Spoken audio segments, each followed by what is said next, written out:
Welcome, ladies and gentlemen of the Multiverse, wherever you might be listening on this Earth or some parallel Earth that does not have these comics, hence learning about them through my video.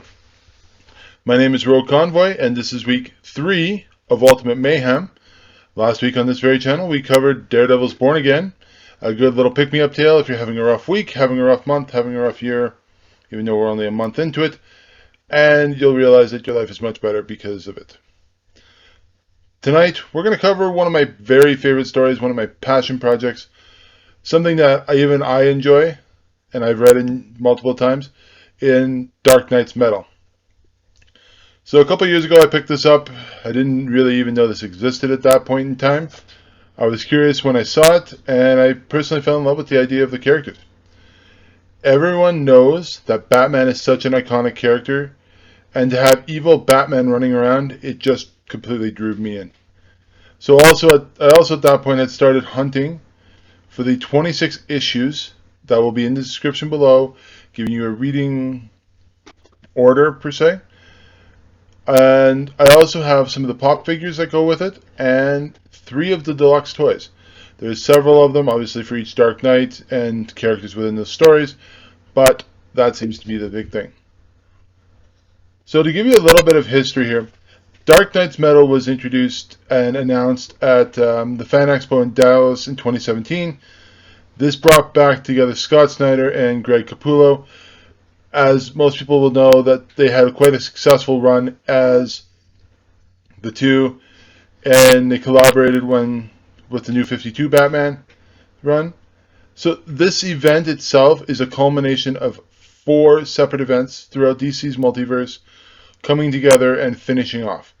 So that is the Death in the Family, Court of Owls, the 0 Year storyline, and the Endgame storyline. All of which we will cover later on. I'm just doing this as a sort of give you here's the heads up in these 4 events. So there was supposed to be 4 other Batman besides the original 7 Dark Knights that were supposed to appear within this event, but had not made the cut. One appeared through The Batman Who Laughs, which was a Punisher variation of the Batman, who used guns and whatnot. We basically know him as a Grim Knight. I'm assuming that is the same character. There was supposed to be a magic-using Batman, a Batman who grew up in Arkham instead of with his parents. So they basically just said, screw you, tossed him in Arkham. A Batman who merged with his entirety of his rogues gallery, so basically, yeah. And a Batman who basically merged with the entire city of Gotham. How that worked, I have no idea. And I would actually have been interested to see that, because a giant city walking around as a Batman. What would that have looked like? We don't know. So there's been a debate that I've heard about the first appearance of one of the characters that appears in this storyline. And there's so many different variations what people say and what even the author himself has said. And so the rumor that the biggest thing I hear is Teen Titans number 12 is the first appearance of the Batman Who Laughs. But others seem to agree that it's the Batman Who Laughs number 1, the one-off that was done for this storyline. And the author tends to claim that the first recorded appearance of the Batman Who Laughs is Nth Metal number 2. So they're basically after the second comic in the series. We'll get to those, obviously. So what we're going to do right now, we're going to talk about the 3 separate parts about the story. There's the prelude, the main story, and then just a small little epilogue at the end of it to tell you all about what's going on. So I'm going to break this into 3 parts. First thing we're going to cover, obviously, is the prelude to the metal, which is considered and covered through Dark Days, The Forge number 1, and Dark Days, The Casting number 1. They are also mentioned in the Dark Days Road to Metal graphic novel. If you wish to pick that up, there will be a link in the description about it. I highly recommend starting there, as basically that's the starting point of this story, so it would be a really good starting point. So when we first enter this story, Hal Jordan, who is a Green Lantern, the Green Lantern of Earth 0, is called upon by one of the Guardians of the Lanterns and basically asked to investigate an evil entity that has appeared on Earth and Hal goes without question. Hal heads to Earth, and the place that seems to be holding this mysterious dark entity is inside Gotham City and in the Batcave itself.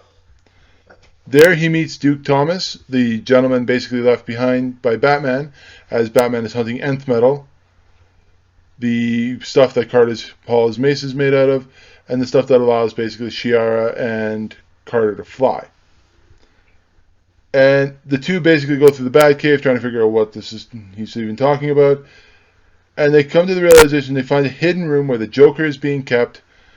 And Batman has basically been investigating different frequencies that have come through the Earth. Batman has concluded that these signals are part of a much larger event to come, and with mysterious metals and some variation of dark energies that would follow. Basically, Batman has now asked Mr. Terrific to come and help him gather some information from Earth 2, and after he gets all the information from there, he realizes he needs to go to the Fortress of Solitude and use the Anti-Monitor's tower at that time. Now, just to get the whole idea of what's going on. With that, his search leads to the home of the Greek gods, basically, and leads him to Athens, Greece. He's met by Wonder Woman at this point, and she said that the gods themselves have retreated from Earth. They're no longer on Earth. They basically just said, okay, enough's enough, and have messed off. And basically, in their final act, Wonder Woman was given a blade by Apollo, known as the Sunblade, which she was supposed to be given to Batman. Batman then takes that particular blade and swaps it with a blade that Talia al Ghul, and if you don't know who that is the daughter of Ra's al Ghul, for a blade that was made by Shazam, which is made out of Nth Metal. So basically, the metal he's been hunting this entire time. Ironically enough, seemingly, again, this is a Batman thing where he magically finds the person who has something that he needs, and he can acquire it quite easily. The Joker, though, has escaped the cell which Batman was keeping him in, seemingly showing that he knows basically more than what is going on. So he knows what's going on. He seems to know that more about it than what Batman even does. No. So the Joker basically goes and destroys the machine that Batman was using to, look into the dark multiverse, and basically stating that it would end the world. So the machine that Batman has been working on The fight happens and it is revealed Duke is a metahuman who can light up and see all the light around him. So basically, Duke is now revealed as a metahuman, and the Joker also says that his mother was also a metahuman. The Joker somehow mysteriously vanishes, and then Batman explains that he needed the machine to explain the things that he had been seeing, which were coming from the dark multiverse. So now we're finally getting an introduction into the dark multiverse, where Batman has basically said, yeah, okay, I've seen this, now I need to see what's going on over there. Duke helps restore the blueprints, while Hal allows Bruce, so basically Bruce is using the Green Lantern ring to rebuild this machine. After everything is said and done, Bruce gets a vision from a group of mysterious figures surrounded by complete darkness. They all seem to scream the same thing, that the seal has been broken, and the Dark Knights are coming, we're coming. Hence they implied that Batman was the one who opened the door between our world, the regular multiverse, and the dark multiverse, allowing these creatures to enter. So now we're going to talk about the main story, where basically it will cover Dark Knight's Metal numbers 1 through 6, also covers the Resistance part, and several storylines that would go with it. The story begins with a history lesson from Carter Hall, Prince Khufu, Hawkman, whatever you want to call him. I have my own personal opinion about Khufu. I'm not going to repeat it here. Which involves rare metals falling to Earth. During the Egyptian dynasty were Khufu and Cheara, so as we now know them, Carter Hall and Kendra Saunders are lovers, and they are killed tragically by a meteor made of this metal. So basically a meteor comes crashing into Earth and kills both of them in the process. He has also shown that there has always been a conflict between the 4 tribes, the wolf, the bear, the bat, and the bird. So always going to be a conflict. After our lengthy history lesson, we join the Justice League, who have defeated Mongol on his own moon, and returning home. So once they land back on Earth, they find that Challenger's Mountain, which belongs to the team, the Guardians of the Unknown, and is sitting right in the middle of Gotham City. Hawkgirl then reveals the plans of a full-scale invasion of the Dark Multiverse on their plane, which is led by a beast we all now know as Barbatos, basically their god, the monster. She also reveals that there is a connection between the entire Wayne family and Barbatos. So there's a prophecy which Bruce has been treated with 5 different metals, and would allow Barbatos basically to come through onto this side of the world. Batman was first subjected to the first one during the Infinite Crisis with Omega Beams from Darkseid. So Kendra has a piece of the Nth Metal where he steals it from her, and then somehow magically he finds this journal of Carter Hall, which has been in his Batman's house the entire time. Now, if you've known Batman for this long, and you come to the realization that magically Batman somehow has every piece of his, like, if he's looking for something, he somehow magically has it in his house. It seems to be a giant plot convenience with the world because of the fact that every time Batman magically needs something, oh look, it has appeared. It feels like he has a spring-loaded contraption somewhere and keeps those particular items hidden. The journal confirms what Batman has believed of prophecy and his role within it. He is then visited by Dream of the Endless, who gives him a warning that his nightmare has only just begun. So each of these monsters is about to come through. So after the Justice League finds out that Batman has stolen the piece of the fragment, the entire Justice League goes hunting for him. Superman eventually finds him and begins to grill him on what he did, on why he did what he did, and Batman basically tells him he's already been exposed to some of the metals that are required to bring Barbatos into our world. The first metal he was exposed to was Electrum, when he was facing through with the Court of Owls. The second metal was Dionysium, basically when he fought the Joker to death in the Endgame storyline. During Final Crisis, Batman died. So basically he died in Superman's arms, and when they brought him back, he was exposed to one of the metals in Prometheum, so they used a machine basically to bring him back to life.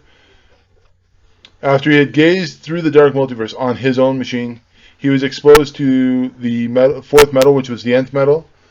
So to avert the prophecy, Batman steals a baby form of Darkseid, which they would reduce down after the Infinite Crisis, and hopes that he can use the Omega Beams to travel back in time once more to stop himself from meeting Barbatos.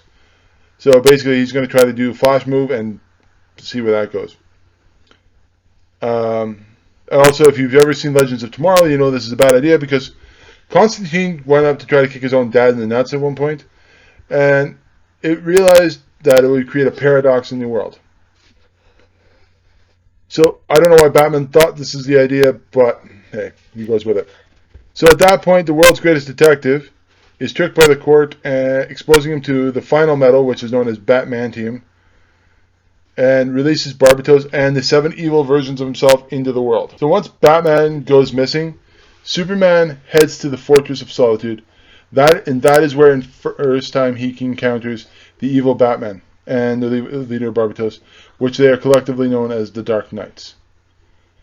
They are all from negative Earths, which were created through people's fears in our world. So basically, people had some fears, they created these worlds, hence they're destined to die, those worlds.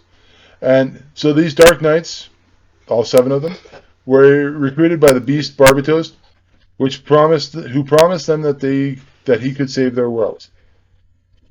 So, to starting point, Barbatos first recruited a Joker version of Batman, who most people now know as the Batman Who Laughs.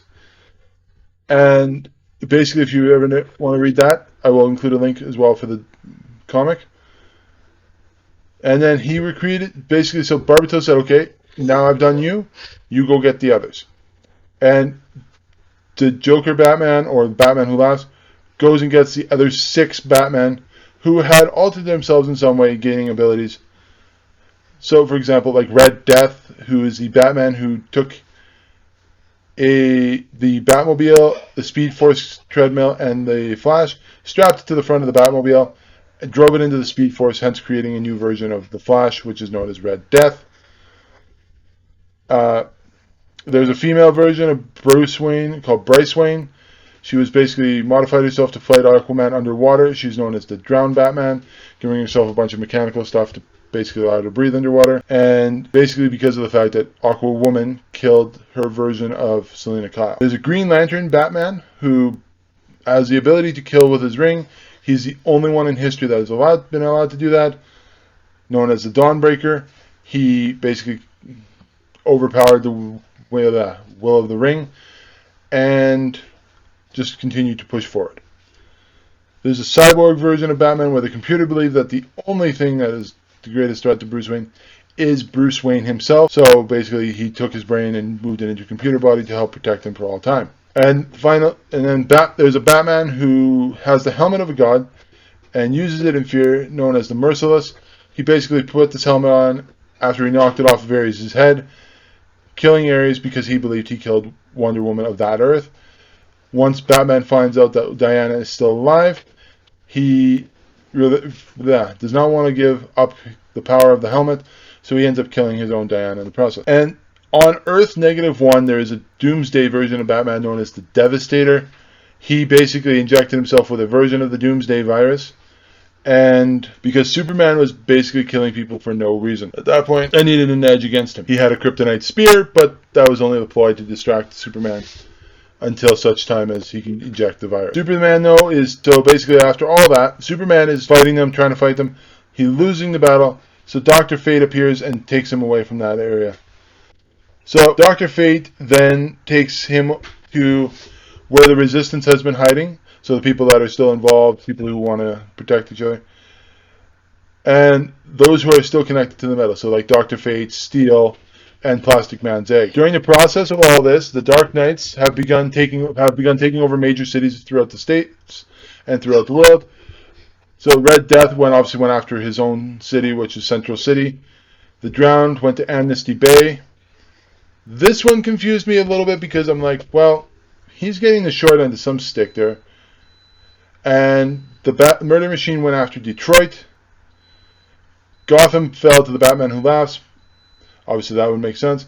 Metropolis, because of the Superman virus Batman. That would make sense as well for the Devastator. The Dawnbreaker went after Coast City. And I believe the Merciless went after Langley, Virginia. So the Resistance breaks into 4 teams, which investigate the different areas of the world. Superman tries to travel to the dark multiverse through the Phantom Zone. And if you don't know what the Phantom Zone is, the Phantom Zone is a prison basically for Superman's villains over time. And little did he know that basically that the entire thing was a trap set for him by the Dark Knights, who took all of his powers, absorbing it through the Phantom Zone, and would allow it basically to bring the dark multiverse into our world. So the team of Wonder Woman, Dr. Fate, and Kendra Saunders arrive at the Rock of Eternity looking for Nth Metal. There they are encountered by the living personality of the Seven Sins. But Kendra pushes through for her mission and uses the Anti-Monitor's brain to basically shut down trying to get the dark multiverse to come through. She's basically interrupted by Barbatos and turned into Lady Blackhawk. After he uses the energy to turn her, Black Adam and Vandal Savage also appear. So Vandal Savage, if you remember correctly from DC's Legends of Tomorrow, was the main villain for Season 1, the lover of Chiara, or basically trying to be the lover of Chiara, but failing miserably at that, who have also apparently made a deal with Barbatos as well. So Green Lantern and Mr. Terrific head to Thanagar Prime, which is the home of Hawkman and Hawkgirl at this point, where they find that Sin, one of the enemies of the two, with the help of Starro the Conqueror. Now, if you've seen the new Suicide Squad version, you know that the giant starfish basically can shoot many starfishes out of his arm and uses them to communicate. The two have known about the Dark Multiverse's existence for a long time and have prepared a weapon to help destroy the Earth. So they're preparing what's known as the Phoenix Cannon, to sink the multiverse, or sink the Earth currently into the Dark Multiverse, allowing the Dark Multiverse to escape from its home. Hal and Mr. Terrific are captured, so the Green Lantern and Mr. Terrific are captured and placed down in a dungeon where they will never be seen again. In the Dark Multiverse, Superman has made his way through and finds Batman sleeping there, unable to wake him as he is in a never-ending nightmare, basically having to face so many evil Supermen that he just can't wake up. So the two eventually are brought back to our world by Daniel Hall. Again, Dream of the Endless. Sandman managed to make its way into this with the New 52, post-New 52 run. He brings them to the library and explains to them the story of how the multiverse came to be. As most know, there are two beings: the Monitor, who wants to create everything and protect everything, and the Anti-Monitor, who wants to take his negative energy and just destroy everything. So in the chaos of all this, we add another being into it, the Forger. So we have the Monitor who's protecting, Anti-Monitor who's trying to destroy, and basically the Forger is charged with looking over everything that will come eventually. We learn that the World Forge creates the universe from hopes and fears of all living creatures. So if you have a hope, you had a fear, it's gone into this thing and it's created a world for it. We then learn that Barbatos was a great dragon whom the Forger used to destroy the other worlds. So if the worlds were inferior or whatnot, the Forger would send in Barbatos and he would destroy the world. We then learn that Barbatos has ended up killing his master, hence letting the Forge go dark, and the Dark Multiverse survives because of it. The two believe that there is still hope to stop the madness and hence go there, but they find the Forge of the Worlds has been extinguished and the Dragon of Barbatos remains there, which is a corrupted version of Carter Hall. Batman and Superman avoid the attack from him and try to restart the Forge themselves. So we're basically now going to go back from the World Forge into the real world, or in our world. And so Aquaman and Deathstroke, after visiting Atlantis and going through a portal, have arrived at the Earth's core. So basically they're starting to remove the Nth Metal when the two of them are attacked by Black Manta, who has allied himself with the Dark Knights. So they've taken Aquaman's greatest villain and sent him to fight with the Dark Knights. So we return to Thanagar Prime, where Mr. Terrific and the Green Lantern are saved by the Martian Manhunter. Martian Manhunter has been skulking around the planet trying to find deposits of Nth Metal. And they go back to get the Plastic Man's egg from Starro and Sin. But at that point, that's when they learn that the Dark Knights have taken control of the Doomsday Weapon, the Phoenix Cannon, and will basically use it to switch the poles, driving the Earth deeper into the Dark Multiverse. So basically sending it down so that the armies of the Dark Multiverse can rise. So Diana, through all of this, has been fighting Kendra at the Rock of Eternity because she was basically converted. And she manages to get Kendra back by using the Lasso of Truth to restore her memories, even though she still looks like Lady Blackhawk. It was a bit too late, though. Even after the two defeated Black Adam, the world was already pretty much ready to go, to be taken by Barbatos and his armies. And the two refuse to give up, clashing Diana's gauntlet with Carter's mace, creating an energy wave. And the two managed to get the heroes to join them, and they basically fended off the remaining of the Dark Knights. Mr. Terrific finally gets Plastic Man to emerge from the egg, and basically added him to the battle. Kendra managed to reach the Dark Forge, getting her lover, Carter, freed from Barbatos. So she basically went into the Dark Multiverse, went to the Forge, basically freed the dragon from himself, and tried to get Carter to come back. And Diana manages to get to Batman and Superman. So with Barbatos and his army arriving and coming through, Flash and Cyborg goes to different Earths, brings back a bunch of people, including even the ones from Earth X, Earth 53 if they want to be technical, and they try to get some assistance and whatnot. And they're basically fighting off everybody there. So like every good villain, Barbatos does not know when to quit. He's backed against the wall, he's refusing to go down, so he unleashes the final plan of his stage of his plan. To combine the powers of the Over-Monitor, the Anti-Monitor, and the Batman, who allows to destroy everything. Basically, he's going to destroy everything using these three abilities.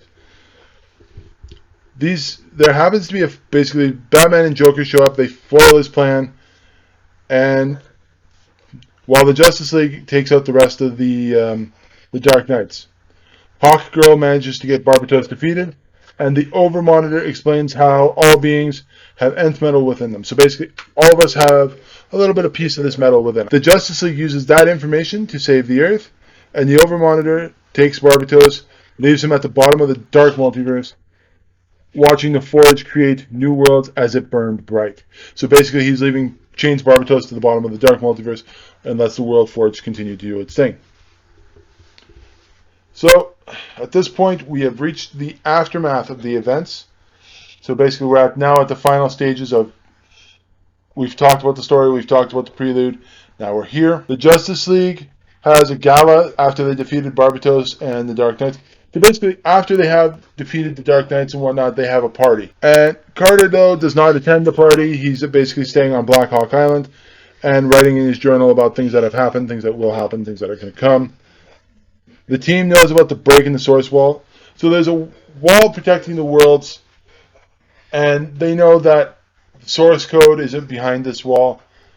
And now there's a crack in it, so basically things are going to start coming through. So the League takes the night off, basically to enjoy themselves, have some rest, and begin to prep for the next day. So basically begin to start preparing for the eventual invaders. During the after party, Bruce, Diana, and Clark all talk about the threats that could be coming through because of this crack. Bruce already started to think about having a plan to counter it. And when it pans over to Bruce's study, he's already got a plan for the Hall of Justice. And with that, welcome to the Dark Multiverse, through the Dark Multiverse. So we've talked about Dark Knight's Metal now, giving you a little bit of the story, giving you a little bit of people, and teaching you the different things that go within it. So for the next couple of weeks, we're going to look at a couple different things. We will do our first character video in the next couple of weeks. And given how popular this character is currently with the TV show and whatnot, I figured now is the time to do it.